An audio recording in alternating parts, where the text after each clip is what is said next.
Shalom saudara-saudara, sesama orang yang beriman dan berharap kepada Tuhan Yesus Kristus. Kiranya Allah senantiasa menjaga kita agar berjalan di dalam kehendak-Nya tanpa menyimpang ke kanan atau ke kiri.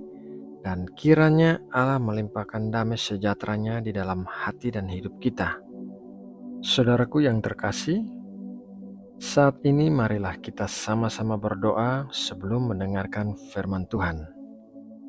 Bapa yang Maha Baik, Allah yang perkasa, yang melatih tangan kami untuk berperang, Allah yang membawa kami keluar dari semua masalah kami sebagai pemenang-pemenang, malam ini kembali kami datang kepadamu untuk mengucap syukur buat hari yang Engkau berikan. Kami telah melalui sepanjang hari ini dengan baik bersamamu dan menerima perlindungan-Mu yang sempurna. Terima kasih ya Bapa. Sekarang tiba saatnya sebelum kami beristirahat untuk kami bersaat teduh dan merenungkan firman-Mu. Biarlah firman-Mu membanjiri hati dan pikiran kami, memenuhi kami dengan urapan dan kekuatan yang baru, mengubahkan dan membentuk kami seturut kehendak-Mu. Berikanlah kami hati yang bisa mengerti akan apa yang kami dengarkan, agar menjadi berkat bagi kami. Terima kasih ya Bapa. Dalam nama Tuhan Yesus, kami berdoa dan mengucap syukur. Amin. Saudara yang terkasih di dalam Tuhan Yesus Kristus, hidup di tengah dunia yang memiliki banyak masalah dan kesulitan pasti membuat kita membutuhkan tuntunan dan pengarahan dari Tuhan tentang bagaimana kita harus menjalani kehidupan kita sehari-hari. Kita butuh untuk mendengar Tuhan berbicara kepada kita tentang hal-hal yang harus kita lakukan. Akan tetapi, setiap kali Tuhan berbicara, hal itu menuntut kepatuhan. Meminta tuntunan dan arahan dari Tuhan, tetapi menolak untuk taat saat Tuhan berbicara kepada kita, akan membuat keadaan kita bertambah buruk dibandingkan sebelumnya. Karena berbuat dosa tanpa pengetahuan adalah suatu hal, tetapi penghakiman yang lebih berat akan diterima oleh orang-orang yang berbuat dosa setelah mengetahui kebenaran. Mari kita membaca tulisan Petrus dalam 2 Petrus 2 ayat 20-21. Sebab oleh pengenalan mereka akan Tuhan dan Juru Selamat kita Yesus Kristus telah melepaskan diri dari kecemaran-kecemaran dunia, tetapi terlibat lagi di dalamnya, maka akhirnya keadaan mereka lebih buruk daripada yang semula. Karena itu, bagi mereka adalah lebih baik jika mereka tidak pernah mengenal jalan kebenaran daripada mengenalnya, tetapi kemudian berbalik dari perintah kudus yang disampaikan kepada mereka. Jadi, ingatlah bahwa saat kita datang kepada Tuhan untuk meminta tuntunan dan arahannya, maka pastikanlah bahwa apapun yang dikatakan Tuhan kepada kita akan kita patuhi, supaya kita tidak jatuh dalam keadaan yang lebih buruk karena menolak untuk taat setelah kita mendengar kehendak Tuhan. Bangsa Yehuda merupakan contoh dalam hal ini.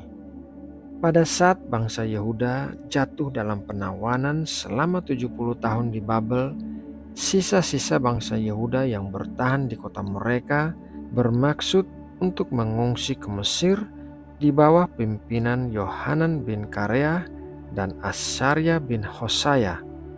Mari kita baca dalam Yeremia 42 ayat 1-3. Kemudian datanglah semua perwira tentara, di antaranya Yohanan bin Kareah dan Asarya bin Hosaya, beserta seluruh rakyat dari yang kecil sampai kepada yang besar, dan mereka berkata kepada Nabi Yeremia, "Biarlah kiranya permohonan kami sampai di hadapan-Mu.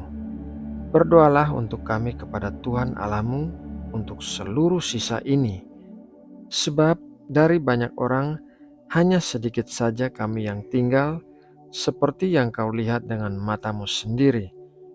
Semoga Tuhan Allahmu memberitahukan kepada kami jalan yang harus kami tempuh dan apa yang harus kami lakukan. Bangsa Yehuda mengawalinya dengan baik. Sebelum mereka menjalankan rencana mereka untuk mengungsi ke Mesir, mereka membawa rencana mereka ke hadapan Tuhan melalui Nabi Yeremia.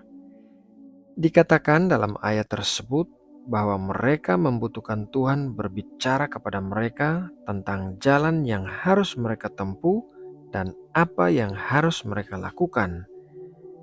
10 hari kemudian, Nabi Yeremia menyampaikan firman Tuhan demikian. Yeremia 42 ayat 17. Semua orang yang berniat hendak pergi ke Mesir untuk tinggal sebagai orang asing di sana akan mati karena pedang, kelaparan, dan penyakit sampar. Seorang pun dari mereka tidak ada yang terlepas atau terluput dari malapetaka yang kudatangkan atas mereka. Umumnya kita pasti berpikir bahwa setelah mendengar firman Tuhan demikian, bangsa Yehuda akan mengurungkan niatnya untuk mengungsi ke Mesir. Akan tetapi, ternyata bangsa Yehuda berkeras hati untuk berangkat sesuai keinginan mereka. Mereka hanya berpura-pura mencari nasihat Tuhan, tetapi mereka sudah bertekad untuk pergi ke Mesir. Mereka mencari pengarahan Tuhan, tetapi mereka tidak berniat untuk mengubah rencana mereka, dan hal itu adalah kesalahan fatal yang harus mereka bayar dengan nyawa mereka di Mesir. Mari kita baca dalam Yeremia 43 ayat 7. Lalu mereka pergi ke tanah Mesir sebab mereka tidak mau mendengarkan suara Tuhan. Maka sampailah mereka ke Tahpanhes. Saudara yang terkasih di dalam Tuhan Yesus, tidak mengherankan apabila sebagian orang tidak dapat mendengarkan Tuhan di saat-saat mereka membutuhkan pengarahan dan tuntunan. Hal ini mungkin disebabkan karena Tuhan sudah mengetahui bahwa apabila Tuhan memberitahukan kehendaknya, orang itu tetap bertekad untuk melaksanakan kehendaknya sendiri, bukan kehendak Tuhan. Jadi Tuhan tidak akan berbicara apabila kita tidak mau mematuhinya. Tuhan Yesus berkata dalam Lukas 6 ayat 46, "Mengapa kamu berseru kepadaku, Tuhan, Tuhan, padahal kamu tidak melakukan apa yang aku katakan?" Saudaraku yang terkasih, marilah kita menjadi orang-orang yang berseru kepada Tuhan, meminta pengarahan dan tuntunan, tetapi juga bertekad untuk melakukan apa yang Tuhan katakan.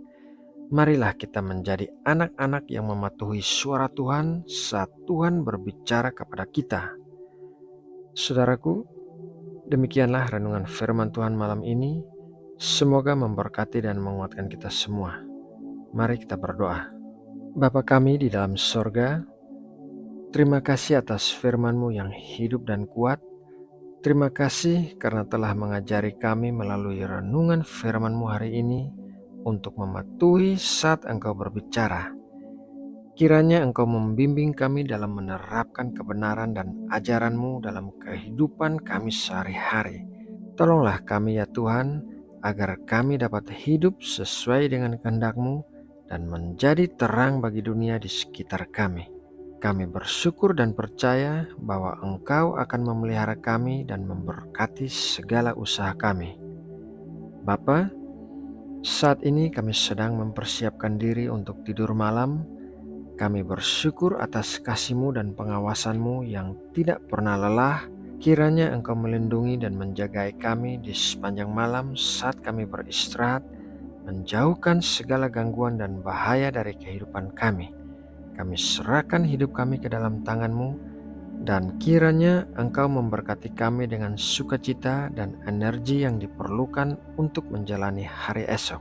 Saat ini kami juga berdiri di hadapan-Mu memohon berkat bagi bangsa Indonesia.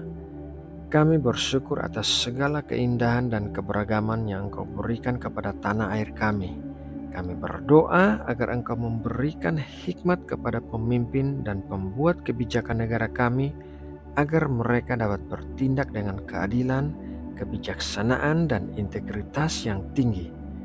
Berkatilah seluruh rakyat Indonesia, kumpulkan kami dalam persatuan dan kesatuan, jauhkanlah permusuhan, kebencian, dan konflik dari tanah air kami. Berikanlah berkat-berkat kepada setiap keluarga, perlindungan bagi anak-anak, pendidikan yang berkualitas, dan kesempatan kerja bagi semua orang. Terima kasih ya Bapa, dalam nama Tuhan Yesus kami berdoa. Amin.